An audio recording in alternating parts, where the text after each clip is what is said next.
올해 10월 1일은 제74회 국군의 날이었습니다. 10월 1일을 국군의 날로 정한 이유는 우리나라가 1950년 6.25 사변 때 수도 서울을 뺏겼다가 9월 28일 날 수도를 다시 수복합니다. 그리고 나서 10월 1일 날 처음으로 38선 너머로 올라갔다. 그거를 기념하여서 저희가 10월 1일을 국군의 날로 정했습니다. 예전에 저희들이 국군의 날 같으면은 서울에서 여의도 광장이나 광화문 광장에서 또 여러 가지 군사 퍼레이드를 하면서 축하를 했습니다. 근데 어느 순간 그런 시가 행진들은 다 사라지고 올해도 마찬가지로 대전에 있는 계룡대에서 그것도 비공개로 국군의 날 기념 행사를 거행했다. 그래서 우리가 방송을 통해서 영상으로만 특전사에서 격파하는 시범 또 비행기 날르는 것들을 영상으로밖에는 보지 못했습니다. 그러다 보니까 한편으로 우리의 안보 의식이 많이 또 사라진 것은 아닌가 이러한 염려도 하게 됩니다. 우리가 사는 이 세상은 한 뼘이라도 더 차지하려고 사람들이 전쟁을 계속 일으키고 있는 세상이라는 것입니다. 그래서 우리가 순간적으로 방심하게 되면 우리는 아직까지도 휴전 국가입니다. 유일하게 분단 국가이면서 휴전 국가로 남아있는, 휴전이란 전쟁을 하다가 잠시 멈춰 있는 것 아닙니까? 휴전 상태는 선전포고하지 않고 바로 전쟁하는 걸 의미합니다. 그럼에도 불구하고 70여 년을 전쟁이 멈춰 있다 보니까 다 망각한다라는 것입니다. 이럴 때 우리 국민들은 깨어 있어서 더욱더 안보만큼 많은 좌우 구별 없이 하나가 되어야 될 줄 믿습니다. 더 나아가 이 땅의 젊은이들이 양심적 병역 거부하지 않고 국가의 부름을 받아서 군대에 가서 불철주야 이 나라를 지켜주는 것 우리가 감사해야 될 줄 믿습니다. 정말 우리가 사는 이 세상은 전쟁이 끊어지지 아니하는 이런 세상, 또 그런 관점과 사고 속에서 살아간다라는 것을 보게 됩니다. 아시는 것처럼 러시아라는 나라가 얼마나 큰 나라입니까? 그 정도 많은 땅을 가지고 있었으면은 굳이 다른 나라 땅 안 뺏어도 될 텐데 인간의 욕심은 한도 끝이 없다 보니까 그 넓은 러시아 나라가 8년 전에 우크라이나 크림반도를 복속시키지 않습니까? 거기는 천혜의 요새입니다. 우리가 아는 대로 얄타 회담도 거기에 있었고 굉장히 좋은 또 흑해 함대가 주둔하고 있는 그런 군사 요지입니다. 그러다 보니까 러시아가 욕심을 내어서 우크라이나 땅을 자기 나라로 8년 전에 명합니다. 그리고 나서 올해 또 어떡합니까? 그 정도 뺏었으면은 그냥 멈춰야 되는데 올해 다시 2월 달에 우크라이나를 침략하지 않습니까? 전쟁을 해서 최근에 그들이 빼앗은 영토, 우크라이나 전체 영토의 15%를 자기네 땅이라 그렇게 선언했다라는 것입니다. 그리고 이야기합니다. 이제는 그 빼앗은 우크라이나 땅이 러시아 땅이 되었기 때문에 이 땅을 공격하는 나라는 핵무기로 공격하겠다. 그렇게 얘기하지 않습니까? 세상의 기준 가지고 세상 것 하나라도 더 얻으려고 그렇게 그냥 전쟁도 불사하면서 사람 생명 죽여가면서 땅을 확보하고 있다는 것입니다. 세상에서 누리는 것, 세상에서 잘 되는 것이 그들의 목표가 되고 있다는 것입니다.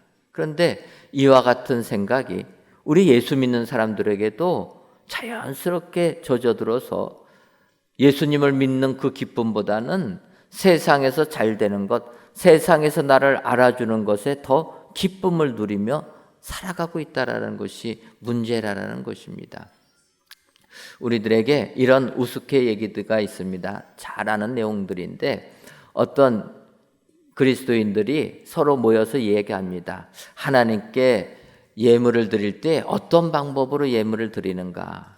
그랬더니 어떤 사람이 그렇게 얘기합니다. 나는 동전을 하늘로 던져가지고 동전 앞면이 나오면 하나님께 드리고 동전 뒷면이 나오면 내가 갖는다.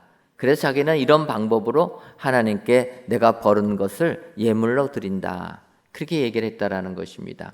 그러니까 또 다른 사람이 나는 그렇게 하지 않고 동전을 하늘로 던져서 동전이 땅에 떨어졌는데 넘어지지 않고 서 있는 것은 바로 된 거니까 하나님께 드리고 넘어진 것은 불경한 것이니까 내가 갖는다.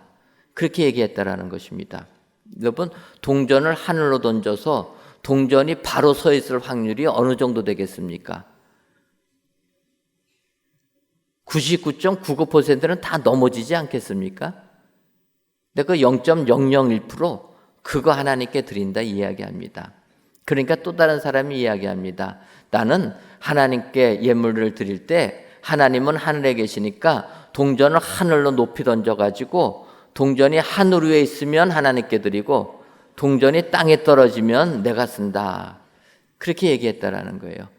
잘 아는 내용입니다. 이 우스갯소리에서 우리가 바라봐야 될 것은 그들이 하나님을 믿는 사람이었다는 거. 믿는 사람들이 하나님께 예물을 드릴 때 어떻게 드리느냐. 믿는 사람이면 영적 기쁨을 알아야 되지 않습니까? 그런데 믿음에도 불구하고 세상적인 기준을 가지고 기쁨을 찾는다라는 것입니다. 이것은 우리들뿐만 아니라 2000년 전 예수님을 따르는 제자들도 마찬가지였다라는 것입니다. 이제 오늘 본문 누가복음 10장 17절을 보면 70인이 기뻐하며 돌아와 이르되 주여 주의 이름이면 귀신들도 우리에게 항복하더이다. 이렇게 70인의 제자들이 예수님께 보고하는 내용이 기록되어 있습니다. 그런데 이 누가복음 10장 1절부터 보게 되면 이렇게 얘기합니다. 그 후에 주께서 따로 70인을 세우사 친히 가시려는 각 동네와 각 지역으로 둘씩 앞서 보내시며 그렇게 얘기합니다. 그러니까 예수님께서 70인을 친히 따로 세우셨다 이야기합니다. 바꿔 말하면 예수님을 따르는 제자들이 많았는데 그 중에서 열심히 주님을 따르는 제자들 70명을 특별히 선택해서 주님이 가시려고 하시는 마을에 먼저 보내셨다라는 것입니다. 그러니까 그들은 얼마나 믿음이 좋은 사람들입니까? 이렇게 믿음이 좋은 제자들, 주님의 파송을 받아서 그들이 각 마을로 복음을 전하러 갔고 거기에서 주의 능력이 임하여서 귀신들이 항복하는 것을 바라보면서 돌아와서 주님께 보고하는 내용입니다. 그러니까 그들은 귀신들이 항복하는 것을 보고 기뻐했다라는 것입니다. 그런데 예수님께서는 그 기쁨이 우리의 기쁨이 돼서는 안 된다라고 말씀하신다라는 것입니다. 사실 복음을 증거하면서 귀신들이 축출될 때 우리는 기쁨을 누립니다. 느끼게 됩니다. 그런데 그것이 우리의 진정한 기쁨이 되면 안 된다. 주님은 우리들이 믿음 생활하면서 가장 기뻐해야 될 것은 주의 권능을 받아서 마귀가 쫓겨가는 것이 아니라 내가 예수님 믿고 구원받아서 영생의 축복을 받는 것이 진정한 기쁨이라 주님이 말씀하신다라는 것입니다. 여러분, 오늘 이 예배를 드리시면서 내가 무엇을 기뻐하는가 한번 생각해 보시기를 바랍니다. 내가 세상에서 이름이 나고 내가 세상에서 권력을 잡으면 기쁜 것은 아닌가? 내 자녀가 청통하면은 번성하면 그것이 기쁜 것이 아닌가? 그것보다는 더 큰 기쁨, 그 기쁨은 내가 예수님 믿음으로 영생의 축복을 받는 것이라.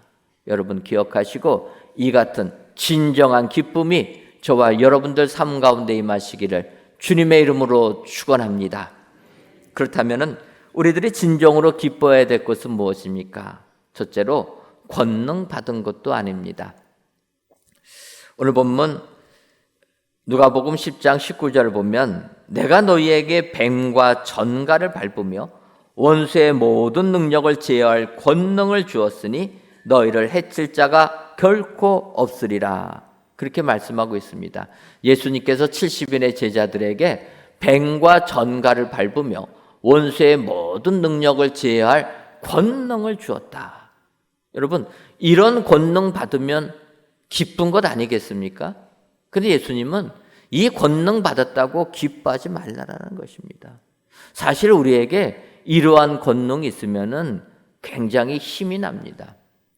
예전에 저희 교회에서 구역장 권찰님들 위로회로 캄보디아를 간 적이 있습니다. 캄보디아에 가서 저희가 선교하는 나라라 그곳에 가서 저희들 선교지도 좀 보고 다음으로 캄보디아 앙코르와트에 가서 그들의 그 문명도 보았습니다. 근데 앙코르와트에 가서 캄보디아 그 크메르 문명을 볼 때 가장 눈에 띄는 것이 그들은 뱀을 우상으로 섬기고 있다는 거예요. 가는 곳곳마다 뱀들이 그냥 신의 자리에 앉아 있습니다. 뱀 머리들이 몇 개씩 있으면서 뱀을 그 캄보디아인들이 신으로 섬기고 있다는 것입니다. 여러분, 왜 캄보디아 사람들이 뱀을 신으로 섬기겠습니까? 그것은 그만큼 뱀이 무섭고 두렵기 때문이라는 거예요. 그래서 그들에게 비는 겁니다. 자기 생명을 보존해달라, 보호해달라. 그래서 신으로 섬기는 겁니다. 뱀이 그러면 왜 무섭고 두렵습니까? 뱀은 다리가 없어서 우리에게 다가오는 소리를 우리는 들을 수가 없습니다. 그러니까 뱀의 공격을 무방비 상태로 당하니까 두려운 겁니다. 뭔가 공격을 알게 되면 우리가 조심하면 되는데 뱀은 그렇지 않는다는 거예요. 더 나아가서 뱀의 그 독성이 얼마나 강합니까? 뱀에게 물리면 치명적입니다. 다 죽게 됩니다. 그러니까 밀림 지역에 사는 캄보디아 사람들은 뱀을 두려워하니까 뱀을 신으로 섬기는 겁니다. 제발 나를 물지 말아달라. 그런다라는 거예요. 지금도 여러분 캄보디아 나라를 가게 되면 그 어렵게 사는 나라가 다 2층 집에서 삽니다. 1층에서는 안 사는 거예요. 왜 그렇습니까? 1층에 살면은 뱀에 다 물려 죽으니까. 뱀이 시도 때도 없이 출몰하니까 집들을 2층으로 져가지고 1층을 기둥을 세우는데 사각형 기둥으로 세웁니다. 사각형은 뱀이 못 올라가니까. 그 사각형 기둥으로 2층 올려가지고 2층 그냥 나무 놓고 캄보디아에 있는 2층 집 가면은요, 저는 빠질까봐 두려워서 건너갈 수가 없습니다. 그 정도로 허술하고 엉성하게. 근데 또 한 가지 편한 것은요, 쓰레기 버리는 게 편합니다. 그 2층에서 잠잘 때 다 나무 사이가 벌어져 있기 때문에 휴지는 그냥 그 사이에 버리면 됩니다. 청소는 편한데 저는 빠질까봐 가기가 어렵더라고요. 이런 사람들이 그렇게 튼튼하게 짓지도 못하고 대충 져서 2층에서 사는 이유가 뱀이 무서워서 그렇다는 거예요. 이처럼 그들은 뱀이 무서워서 뱀을 신으로 섬긴다는 것입니다. 그런데 오늘 예수님께서 2000년 전 70인의 제자들에게 하시는 말씀입니다. 내가 너희들에게 뱀과 전갈을 밟으며 원수의 모든 능력을 제어할 권능을 주었다. 이런 권능을 받으면 얼마나 큰 은혜가 임하겠습니까? 우리가 영적으로도 성령의 은사를 받으면 기쁘지 않습니까? 방언의 은사를 받으면 기쁘고 예언의 은사를 받으면 기쁘고 병 고치는 은사를 받으면 기쁘다라는 거예요. 여러분, 이런 기쁨 느껴보셨습니까? 대답이 없는 걸 보면은 이 방언의 은사를 못 받아보셨구나. 방언의 은사를 받고 또 내가 병 고치는 능력이 임하면 우리는 새로운 세계를 경험하는 그런 기쁨이 있다라는 거예요. 그래서 많은 사람들이 그런 은사 받으면 그 기쁨이 충만해서 충만한 것까지는 좋은데 문제가 심각해진다는 거예요.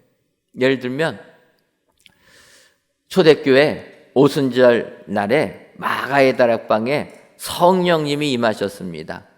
성령님이 강림하셔서 120명의 성도들 성령 강림을 위하여 기도할 때 마침내 오신다는 날에 성령님이 임하셨습니다. 그래서 불의 혀같이 성령님이 각 사람에게 역사하셔서 그들이 방언을 말하게 됩니다. 그런데 마가의 다락방에 임하셔서 성령님이 주셨던 그 방언은 지금으로 말하면 외국어 같은 방언입니다. 그러니까 우리나라 사람이 영어를 잘하게 되는 거죠. 저도 그래서 학창 시절에 영어 방언 달라고 기도를 많이 했습니다. 근데 안 주시더라고요. 얼마나 좋습니까? 영어 공부 안 해도 영어가 자동으로 나오면. 내 초대교회 마가의 다락방에 임하였던 성령의 역사는 외국어 방언이라는 거예요. 그래서 그 당시에 디아스포라 유대인들이 세계 각처에 흩어져 있다가 오순절 명절을 맞이해서 예루살렘에 오게 됩니다. 그 왔던 그들이 120명의 제자들이 그 사람들의 언어로 말하는 복음 선포를 듣게 되었다라는 거예요. 그래서 그들이 깜짝 놀라면서 예수님을 믿게 되었다라는 것입니다. 그 놀라운 능력이 그들에게 임했습니다. 그런데 우리가 아는 대로 바울 사도가 이제 복음을 유럽까지 전파해서 고린도까지도 증거합니다. 그래서 고린도 교회가 생기게 되었는데 그 고린도 교회에도 방언의 역사가 임했다라는 것입니다.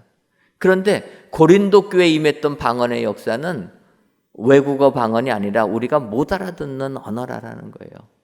근데 문제는 고린도 교회에 임했던 방언의 그 역사, 고린도 교회에 임하였던 그 예언의 은사, 병 고치는 은사, 이 모든 은사들이 교회를 혼란스럽게 만들었다는 거예요.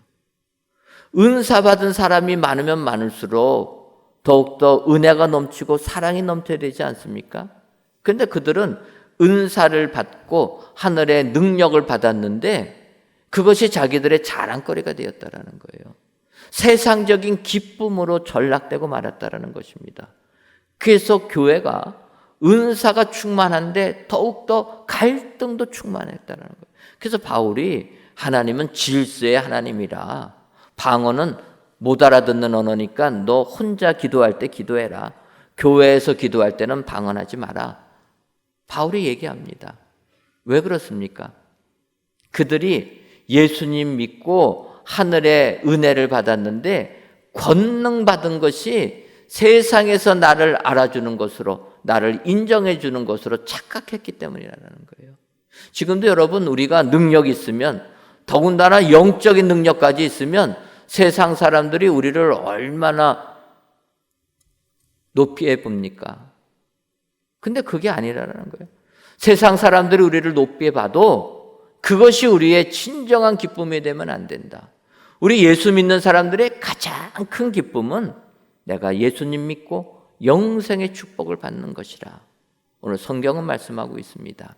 오늘 귀한 예배를 드리시는 사랑하는 성도 여러분, 내가 예수님 믿고 하나님의 자녀가 되고 영생의 축복을 받는 그 기쁨이 진정한 나의 기쁨인가 생각해 보시고, 내가 예수 믿어서 하늘나라 생명책에 내 이름이 기록된 것이 최고의 기쁨이라 다시 한번 그 기쁨을 확신하시고 그 기쁨을 받아 누리시는 저와 여러분들 되시기를 주님의 이름으로 축원합니다. 다음으로, 진정한 기쁨은 귀신들이 항복하는 것도 아닙니다. 오늘 보면 누가복음 10장 20절을 보면, 그러나 귀신들이 너희에게 항복하는 것으로 기뻐하지 말고 너희 이름이 하늘에 기록된 것으로 기뻐하라 하시니라. 그렇게 예수님 말씀하십니다. 귀신들이 너희에게 항복하는 것으로 기뻐하지 말고. 근데 솔직히 귀신이 우리에게 항복하면 기쁜 것 아닙니까? 열심히 귀신, 마귀야 나가라 했는데 마귀가 안 나가면 어떡합니까? 마귀가 나가야지 기쁜 것 아닙니까? 예를 들면 제가 아는 목사님 한 분이 계셨는데 그 목사님은 태권도 8단, 그래서 태권도 도장을 운영하는 목사님이셨습니다. 태권도 도장을 운영하고 제자들을 태권도 국가대표 선수로 많이 양성한 그런 아주 귀하신 분이었습니다. 그분이 태권도 도장을 이렇게 잘 운영하다가 하나님의 부르심을 받았습니다. 그래서 이제 주의 사역자의 길로, 목회자의 길로 오게 된 것입니다. 목회자 길로 와서 이제 목회를 하는데 어떤 한 분이 귀신에 들렸다라는 거예요. 그래서 그분이 그렇게 생각했다는 것입니다. 나는 태권도 8단인데 귀신이 아무리 날쌔봤자 내 앞에서 귀신이 뭐 얼마나 힘쓰겠냐. 그리고 성도님들과 함께 귀신 쫓아낸다고 자신 있게 갔다가 기도했는데 귀신한테 오히려 꼼짝 못하게 해가지고 귀신도 못 대놓고 교인들 보는 앞에서 창피만 당하고 왔다라는 거예요. 여러분, 귀신 들린 사람은 우리하고 힘이 다릅니다. 아무리 태권도 사범이라고 해도 여러분, 귀신 들린 사람의 그 초인적인 힘은 못 맞서는 겁니다. 그러니까 이 목사님이 창피당하고 온 거예요. 교인들 보는데 목사가 능력도 없어가지고 귀신아 나가라 하는데 웃기지 마라 이러니 얼마나 창피합니까? 그래갖고 다시 집에 와가지고 회개하고 3일 동안 금식을 한 겁니다. 내가 이번에 귀신 내쫓겠다. 그리고 3일 금식하고 이제 비은 마음 가지고 다시 가가지고 귀신에게 명하니까 귀신이 순종하고 쫓겨나갔다라는 거예요. 그때 그 목사님이 저한테 얘기합니다. 귀신이 나가준 게 얼마나 감사했던지.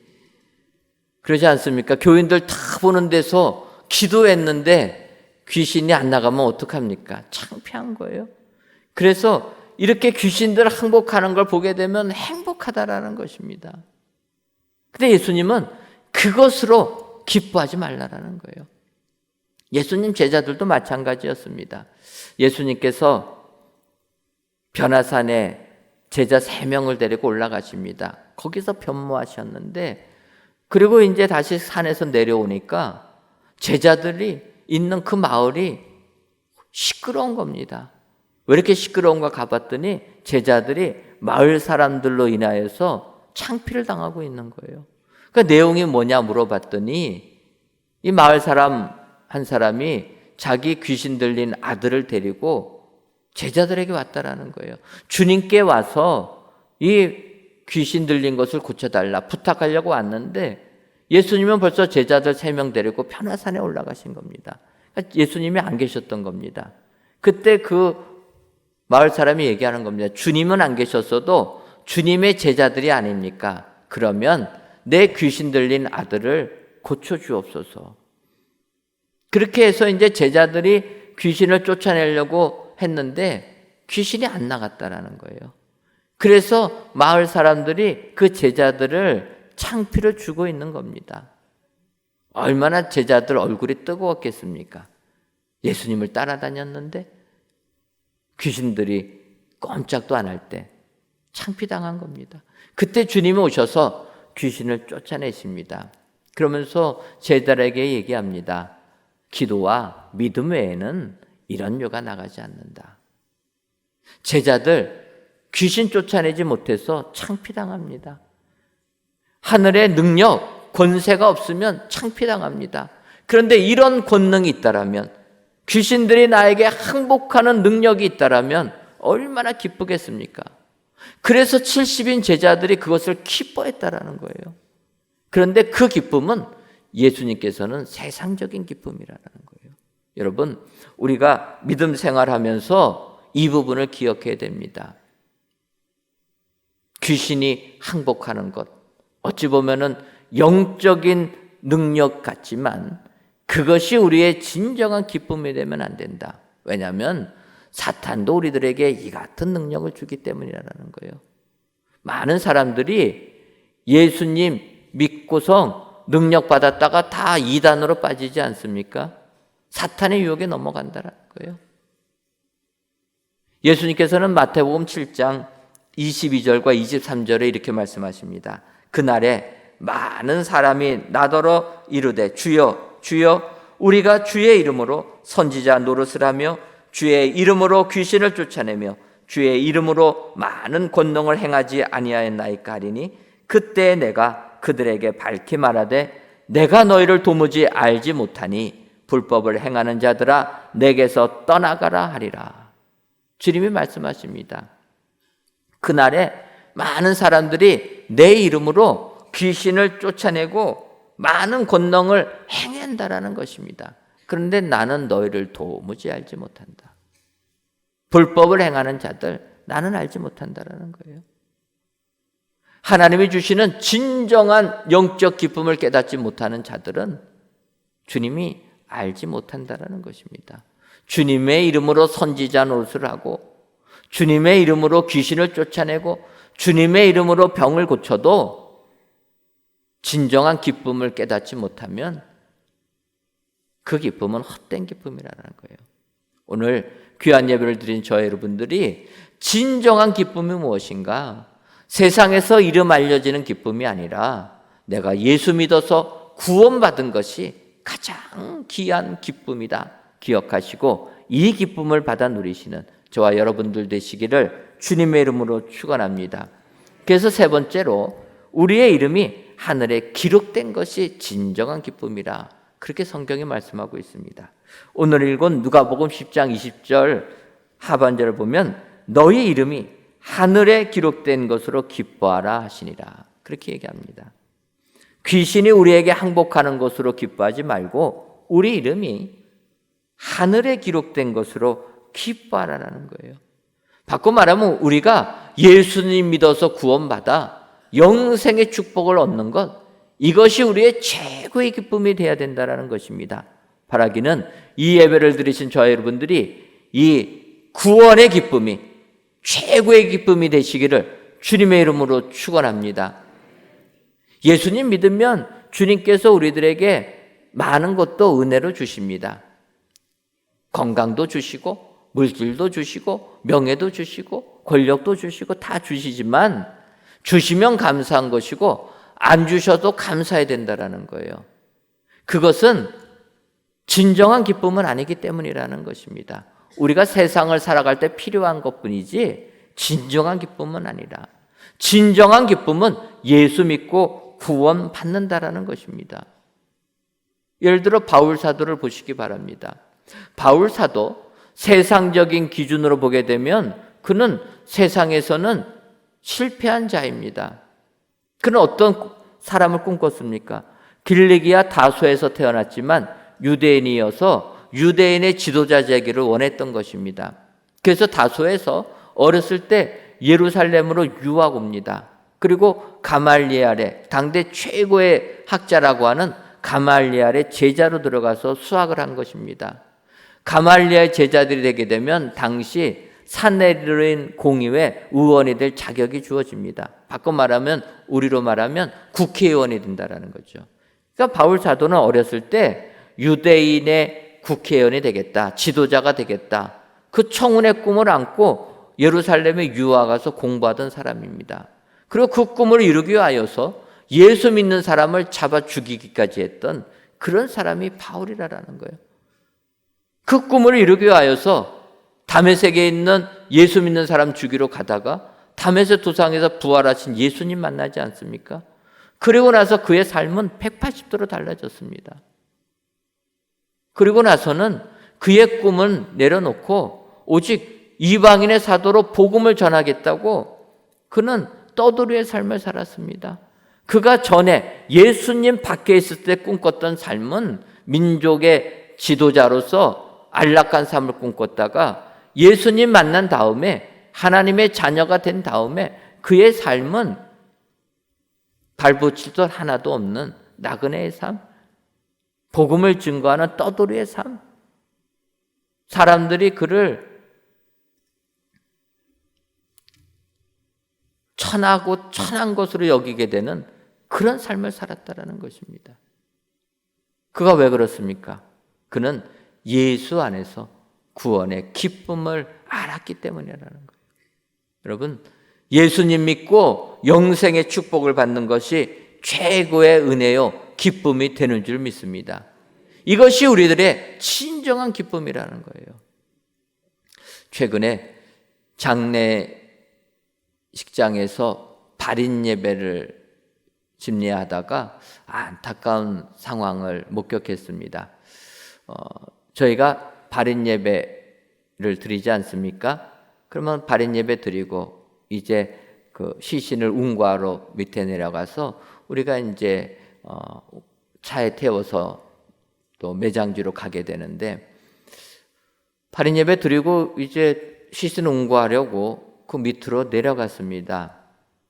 내려갔는데 우리보다 먼저 온 팀이 이제 발인해서 나가야 되지 않습니까? 그리고 그 다음에 이제 저희가 순서에 맞춰서 가는데, 우리보다 먼저 온 팀이 발인을 못 나가는 거예요. 왜 이렇게 못 나가나 봤더니 그 죽은 사람이 한 10살에는 15살 될까 어린아이라는 거예요. 그런 어린아이가 죽었으니까 그 어머니가 못 내보내는 겁니다. 그 발인장에서 그 시신이 안치되어 있는 안치실에서 통고를 하고 오니까 그 장례식 직원들도 어떻게 하지를 못하는 겁니다. 얼마나 마음이 아픕니까? 그 어머니가 통곡합니다. 다 뇌재라고, 내 잘못이라고 통곡을 하는데 제 마음도 아팠습니다. 못 보내는 거예요. 결국 그 장례식장 직원들이 그분들 다시 옆으로 이렇게 모시고, 저희가 기다리고 있으니까 저희 나가라. 그러니까 저희가 이렇게 발인을 하게 되었습니다. 저는 그 모습을 보면서, 우리의 인생이란, 인간의 인생이란 것은 아침에 피었다가 저녁에 짓는 들꽃과 같다라고 깨닫게 됩니다. 그러지 않습니까? 아무리 이 땅에서 많은 것을 가지고 이 땅에서 많이 누려도 저녁 되면 시들어버리는 것이 인생이라는 거예요. 그런데 이런 인생이 우리가 이 땅에서 잘 되는 것을 가지고 기뻐한다. 그 기쁨은 진정한 기쁨은 아니다라는 것입니다. 죽을 수밖에 없는 인생, 가장 큰 기쁨은 우리가 예수님 믿고 예수님 안에서 영생의 축복을 받는 것, 하늘 생명책에 우리의 이름이 기록된 것, 이것이 가장 큰 기쁨인 줄 믿습니다. 오늘 귀한 예배를 드린 사랑하는 성도 여러분, 이 세상에 살다 보면 이 세상의 사고 속에 우리가 믿음 생활하면서도 어느덧 거기에 젖어들게 됩니다. 하지만 예수님께서는 70인 제자들을 향하여서 다시 한번 말씀해 주십니다. 너희들 영적인 권능 받았다고 기뻐하지 말아라. 너희들 귀신들이 너희에게 항복한다고 기뻐하지 말아라.